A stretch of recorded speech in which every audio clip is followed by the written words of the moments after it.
The freakiest, creepiest, most eerie, scary movies are the ones that we end up finding out were a true story. Yeah. I'm talking about the new horror film Deliverance. Came out August 30th on Netflix, starring Andra Day, Glenn Close, Monique, Caleb McLaughlin, Demi Singleton, Anjanou Ellis, Omar Epps is even in this movie, and Tasha Smith makes a fairly decent appearance. So despite how terrified I look at my thumbnail, this movie is not really that scary. There's some freaky moments or whatever, but it's not. The scariest thing for me was finding out that it's based on a true story. That will always make your skin crawl, because I don't want to touch on this too much because I know how people get sometimes. I grew up very religious, Baptist, so there are scenes in this movie that as a church-going individual, like I said, even if you came from that, if you grew up in that life like I did, there are some things that you'll appreciate in this film. Essentially what happens is this family, Andrew Day and her family, they move into this home that essentially is haunted. Basically, there's a demon living in the basement or whatever, or living in the basement just sounds weird, like he's got a bunk or something set up down there, but there's a dark entity, a dark presence in the house. The setup for me was way too long.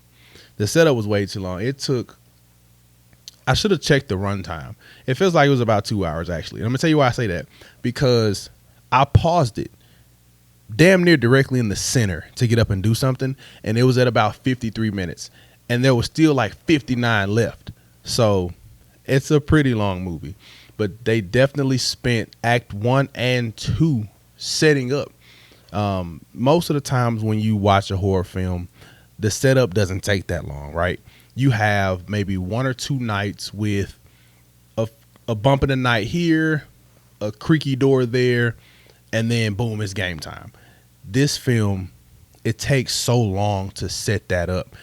And I don't know if it took that long because it's based on a true story. I didn't look into the actual real thing that happened. But because I know it's based on a true story, assuming the possibility here that maybe these events may have played out similarly in real life. And so they tried to make the film of course, it's probably loosely based in a whole lot of ways, because there's one scene in a hospital that I refuse to believe actually happened. But again, like I said, not trying to go too deep into this and ruffle any feathers, but if you're as religious as I grew up, you probably seen some things. But Monique's role is not super big. She plays, I guess, like a social worker is kind of what her character is. And she's a bit of a butthole, to say the least. You're working with a family who has a struggling mother with 3 children. And just the way Monique treats her is it's just not cool at all. And I honestly, I want to look into that and see if that was real. Like, was the social worker really treating you like that? But anyway, Glenn, like I said, Glenn Close is in this film. She plays Andra Day's mom. And they have a weird kind of dynamic. Certain clips in the film pretty much allude to the fact that Glenn Close was not the best mom. It's been a while since I saw the trailer, so I'm going to be really careful with everything that I say because I can't remember what was in the trailer versus what was actually in the film. So I don't want to say the wrong thing and give away too much apart from just basic plot points. But yeah, this demon is essentially terrorizing this family. And of course, as with any demon movie ever made, they always end up seeking some sort of religious help to help them rid their home of whatever entity is possessing it or haunting it or whatever. As far as story goes, there's several different plot points here, actually. So you have the issue with the home being possessed. You have the issue with Andra, her character, battling Monique's character, trying to make sure that she sees that her kids are fine. There's no reason to be in the picture at all. You have the battle with Andra's character and Glenn Close's character, her mom, they're battling the entire movie. So there's a lot of different lines of conflict in this film to keep you entertained. So I wasn't bored at all.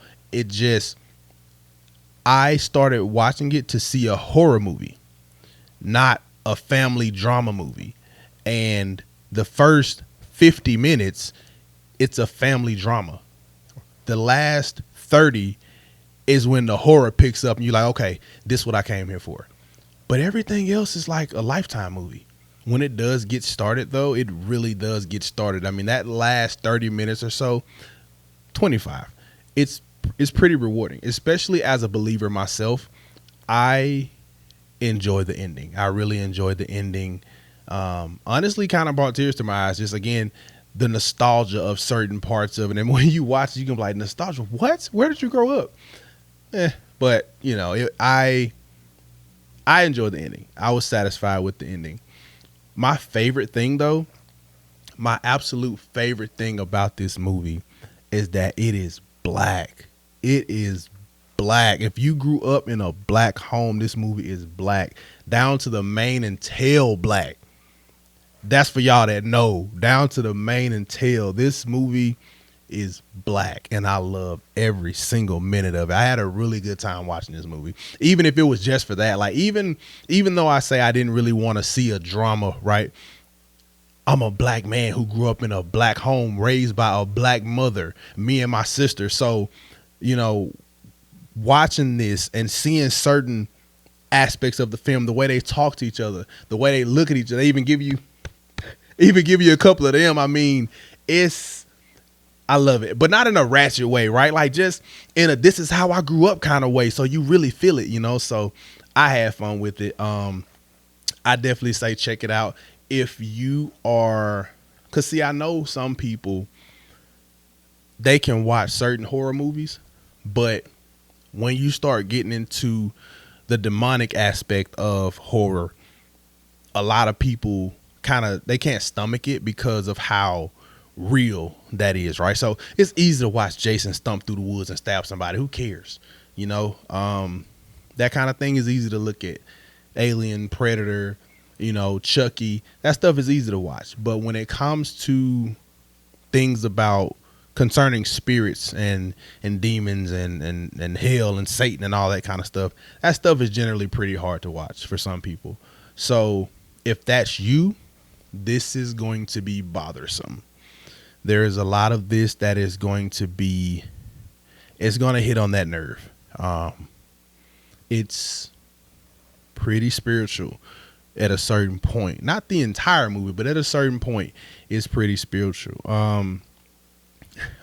I'll tell you one thing that my mom did tell me growing up in church. She would always say, whenever people are coming to the altar and the pastor is praying, you make sure you keep your mind on Jesus. And it's so crazy because, again, being a believer, I love horror movies. Like, that's my absolute favorite thing in the world. But I always took that message with me, and I don't care what I watch. I'm fully invested in the film, but my mind is always on more positive things. My mind is always, honestly, I do believe you have to keep your mind strong when you're watching certain stuff. And I'm usually I wouldn't say these kinds of things because it's just a movie. But this one, like I said, that last 30 minutes, it's something else. So again, it's not even scary. It's just real. So take that for what you want to take it for. But anyway, hop down in those comments. Let me know how you feel about it. Don't forget to like, share, and subscribe. Hit the notification bell so you know when I drop the next reviews. See y'all next time.